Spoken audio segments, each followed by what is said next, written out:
इब्राहिम रईसी की मौत के बाद ईरान में 28 जून को प्रेसिडेंट इलेक्शन कराए जाएंगे।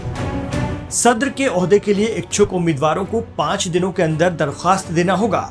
मई की शुरुआत में एक हेलीकॉप्टर हादसे में ईरानी सदर रईसी समेत 7 लोग शहीद हो गए थे। इन हालात में अब ईरान में 28 जून को फिर सदर के ओहदे के लिए इंतखाबात यानी चुनाव होंगे। इसके लिए ईरान के इंटीरियर मिनिस्टर अहमद वाहिदी ने रजिस्ट्रेशन के अमल का ऐलान कर दिया है। प्रेसिडेंट के ओहदे के लिए कोई भी आवेदन कर सकता है। आंतरिक मंत्रालय ईरान की पुलिस का भी प्रभारी है। यही मिनिस्ट्री बिना बाहरी दखल के ईरानी चुनाव की प्रक्रिया को पूरी करवाती है।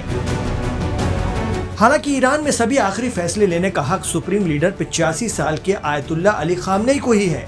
अहमद वाहिदी ने कहा, ये चुनाव पार्लियामेंट इलेक्शन की तरह पूरी हिफाजत के साथ फुल कंपटीशन और सभी की भागीदारी के साथ होंगे। इन इलेक्शन में 5 दिन के वक्फे के दौरान 40 से 75 वर्ष के बीच के लोग आवेदन कर सकते हैं। इस ओहदे के लिए आगे आने वालों के पास कम से कम मास्टर डिग्री होनी चाहिए। सभी उम्मीदवारों पर ईरान की 12 मेंबर वाली गार्जियन काउंसिल फैसला लेगी।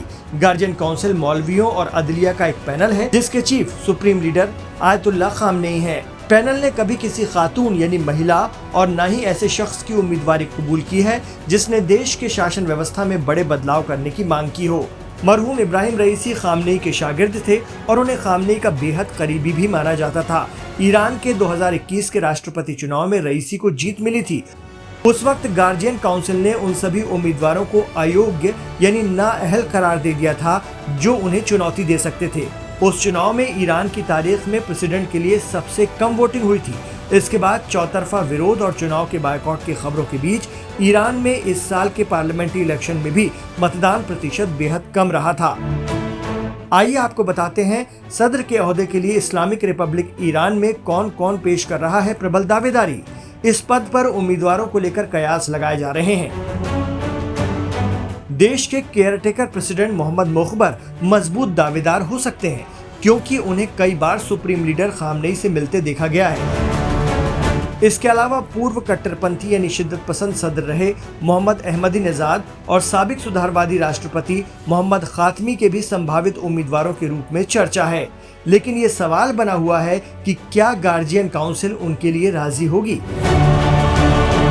सदर ओहदे के लिए नॉमिनेशन मंगलवार 4 जून तक किया जा सकता है। उम्मीद है कि गार्जियन काउंसिल 10 दिनों के अंदर अपने उम्मीदवारों की आखिरी लिस्ट जारी कर देगी। इससे उम्मीदवारों को चुनावी अभियान के लिए जून के आखिर में होने वाली वोटिंग से पहले 2 हफ्तों का वक्त मिल जाएगा। ये चुनाव ऐसे समय में हो रहे हैं जब ईरान लगभग हथियार ग्रेड स्तर पर यूरेनियम को डेवलप कर रहा है। ईरान ने यूक्रेन के खिलाफ जंग में रूस को हथियारों से लैस किया है। साथ ही गजा में जंग के बीच इसराइल पर ड्रोन और मिसाइल हमला भी किया है।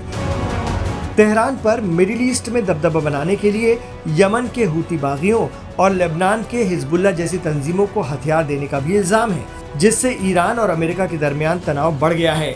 2022 में महिशा अमीनी की मौत के बाद हिजाब मुखालिफ प्रदर्शनों ने देश को हिलाकर रख दिया था। इस बीच ईरान की इकोनॉमी भी चरमराई हुई है।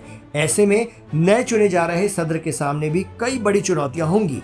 आपको बता दें कि रईसी पद पर रहते हुए मरने वाले दूसरे राष्ट्रपति हैं। 1981 में इस्लामी क्रांति के बाद एक बम धमाके में उस वक्त के सदर मोहम्मद अली रजाई की भी मौत हो गई थी।